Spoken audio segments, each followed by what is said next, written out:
Ever since the start of the destruction of Gaza by the Israeli government following the October 7th attack, there have been all kinds of concerns that one of the things the Israeli government would do was impose mass starvation and famine on the population of 2.2 million people of Gaza. At least that was the population when all of this began, half of that population, 1.1 million, are children, are under the age of 18.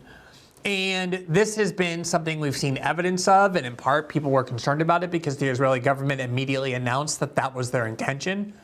And we've now gotten to the point after a full-scale Israeli blockade, and by blockade I don't mean that Israel is failing to feed the people of Gaza, I mean that the people and groups and organizations that are trying to bring food into Gaza are physically impeded from doing so by the IDF as a result of official Israeli policy. There was a complete and full blockade for 3 months. At the same time, they've imposed policies such as destroying any fields or plants where food could grow. They are now killing, or at the least arresting, anybody who tries to just go a little bit out. Remember, Gaza has a beach and a sea to try and fish for food. That also is prohibited. It clearly is a policy designed to starve the population to death, which is why even Israeli experts in genocide who long resisted applying the word genocide to what Israel is doing in Gaza have now relented and said it's the only word that applies.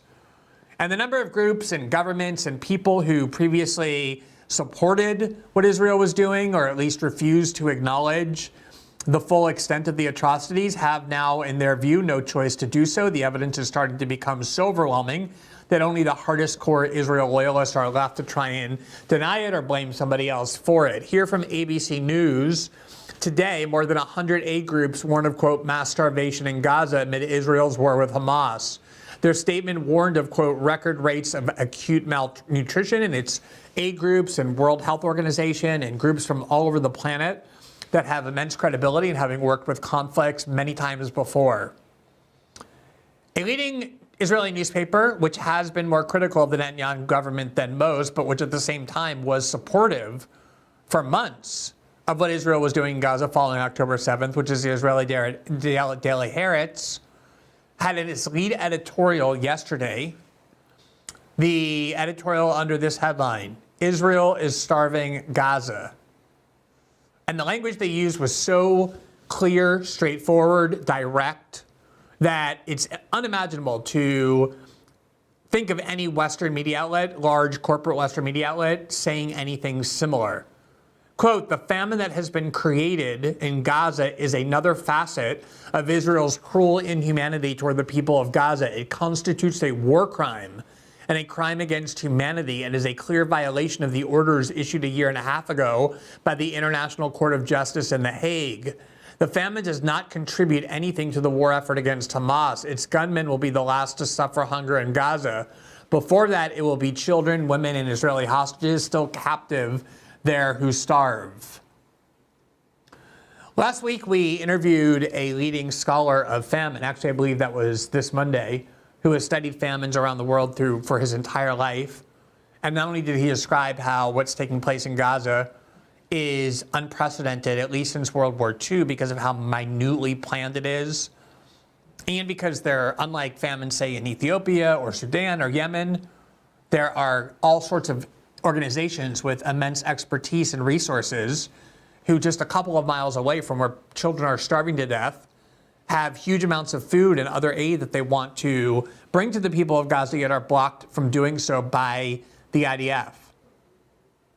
And although I suppose it's encouraging, or at least better than the alternative, that even Western governments and the long-standing Israel supporters who are American politicians are now issuing statements about how disturbed they are by the mass famine in Gaza, how Israel needs to immediately cease this inhumane activity, none of this is surprising. None of it is new. Israel made very clear from the very beginning what exactly their intentions were, and people just decided that they were too scared to stand up and object at the time. Here's a reminder. This is September, I think this is October 10th, not September, right? It's October 10th. We have the wrong date on the screen. 2023, quote, no electricity, food, water, or gas. Israel orders, quote, a complete Gaza siege. Oftentimes you hear that it's only far-right extremist ministers in Netanyahu's government who say things like this, like Ben-Gvir or Stromich or people like that. But in reality, the Israeli defense minister was one of the moderate people comparatively at the start of the war, to the point where Netanyahu ended up ousting him. And he was the one who announced the following, quote, Israel's defense minister, Yoav Gallant, has ordered a complete siege on the Gaza Strip, saying Israeli authorities would cut electricity and block the entry of food, water, and fuel. In April of this year, just 3 months ago, another Israeli minister, Smotrich, said at a conference, quote, not even a grain of wheat will enter Gaza, proudly boasting of the actions that the Israeli military, the Israeli government intended to take and then took, in his words, to ensure that not even a grain of wheat entered a place where 2.2 million people or 2 million people or 1.9 million people are clinging to survival in between dodging shelling from tanks and bombs and having everything from schools and UN refugees and even their own tents from being blown up. From CNN, May 1st, 2025, Gaza edges closer to famine as Israel's total blockade near its third month. So just as a reminder, it was in February after Trump was inaugurated that Israel explicitly announced to the world that it was blockading all food from entering Gaza. They didn't hide it. It wasn't in dispute. It wasn't in doubt. It was an official Israeli policy to starve the entire population, which is collective punishment, as a way of forcing Hamas to negotiate or to surrender. And this is exactly sort of the thing that after World War II we decided would be intolerable, that people who did it would be guilty of war crimes and treated as such, the way that the Nazis who did things similarly, like starve entire cities, starve entire ghettos of Jews, were treated as war criminals and held responsible and actually executed. So none of this is new for all the people who are now just seeing the babies who are emaciated in skin and bones and dying of malnutrition, and increasingly older children and adults as well, to suddenly come out and say, oh my God, I can't believe this. What have we been supporting? This has to stop. This is all months in the making. And as hunger experts and famine groups will tell you, once it gets to this stage where people are actually dying now of famine in large numbers, it becomes irreversible. Irreversible physically, because even if you get the food in, their bodies aren't equipped to process it. They need much more extensive medical care than that. And of course, in children, it impedes brain growth for life and physical vitality for life, to say nothing of the mass death from starvation, which we're now starting to see. Here is from the NPR on May 13th.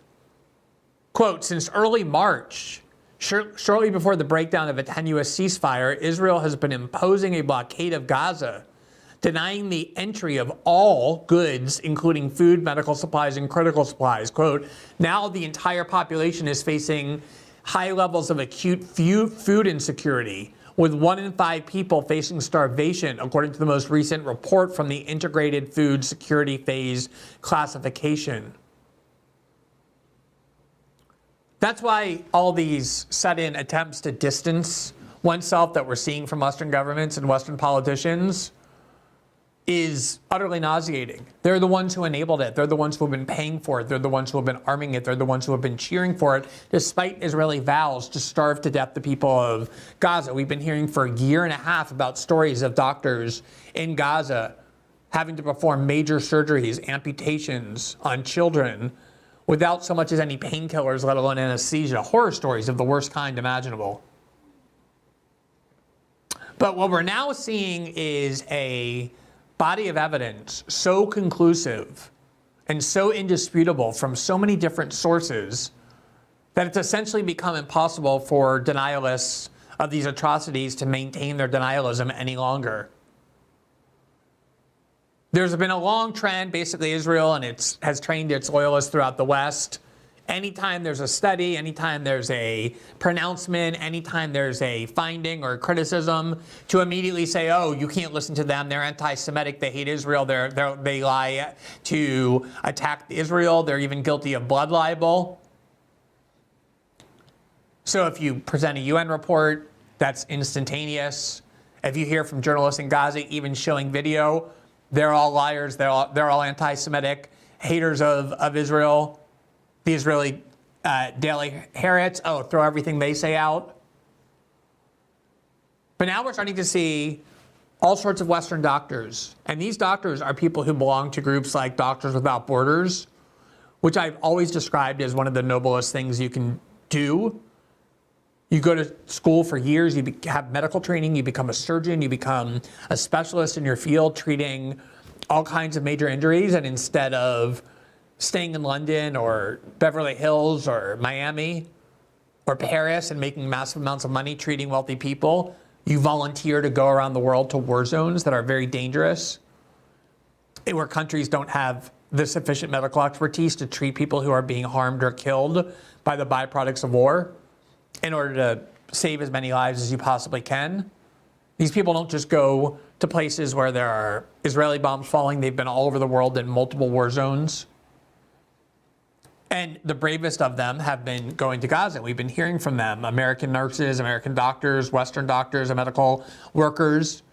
And what they're now coming back and saying are some of the most horrifying things you will ever hear. And how is it possible for Israel loyalists to just constantly dismiss all of these people as anti-Semitic liars or fabulous or guilty of theater? These are people describing what they've seen with their own eyes.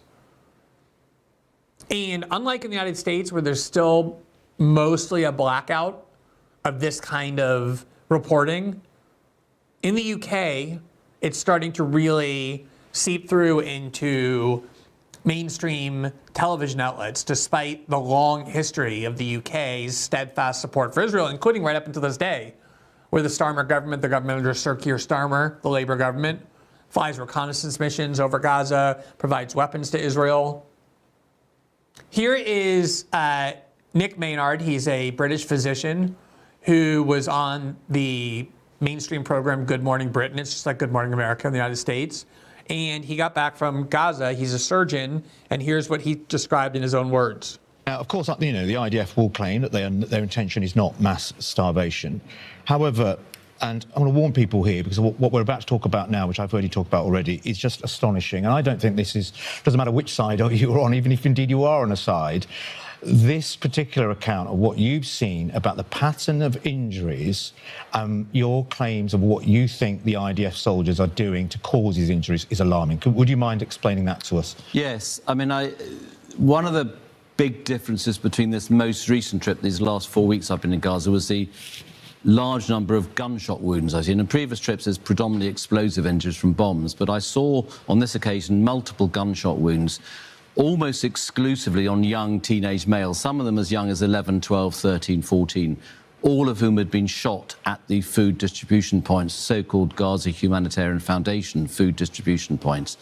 And the pattern of injuries, the stories I was getting from their families, from the patients, and indeed from Gazan healthcare workers who went to these food points to get food for themselves. In between, one anaesthetist used to go between operations to get food.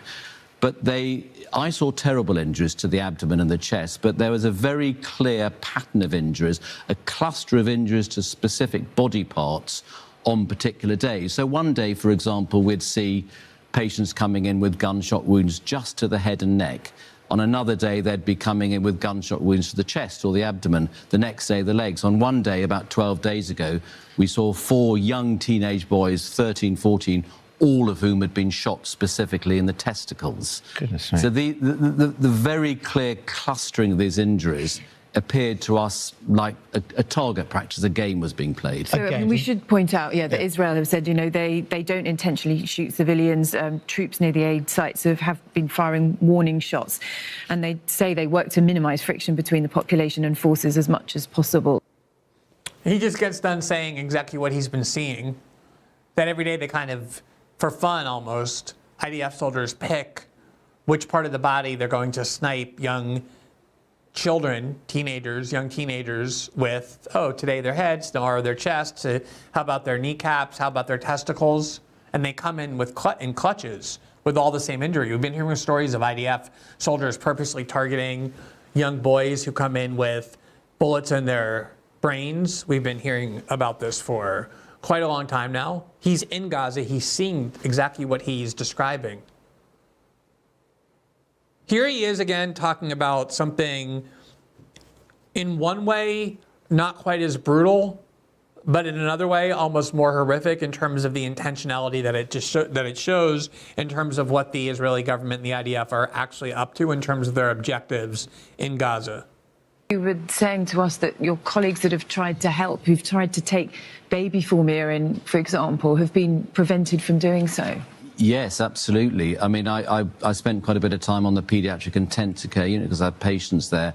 Appalling malnutrition, and a lot of doctors I know who have taken in formula feed because they knew there was such a shortage. None has been allowed in by the Israelis since the last ceasefire. So you go through a checkpoint, you get searched as a doctor, and if you've got any baby formula in your pockets or in your bag, they will confiscate it from you? Very specifically confiscating that. Nothing else. They confiscated every single carton of formula feed that these doctors were taking. Can you think of any reason other than that they just don't want you to give it to the babies? We're very cautious in what we take in because we know much will be confiscated, and certainly they always say anything that could be remotely used as a weapon, such as surgical instruments, we can't take in. But I cannot think of any reason why they would confiscate formula feed. If you are deliberately preventing the entrance into Gaza of baby formula, knowing that there is severe malnutrition among the women giving birth to these babies, and not when Hamas operatives are trying to bring them in, but from Western doctors who work with organizations known around the world for treating people with injuries in war zones, if that isn't evidence of genocidal intent, someone needs to tell me what is. Thanks for watching this clip from System Update, our live show that airs every Monday through Friday at 7 p.m. Eastern, exclusively on Rumble. You can catch the full nightly shows live or view the backlog of episodes for free on our Rumble page. You can also find full episodes the morning after they air across all major podcasting platforms, including Spotify and Apple. All the information you need is linked below. We hope to see you there.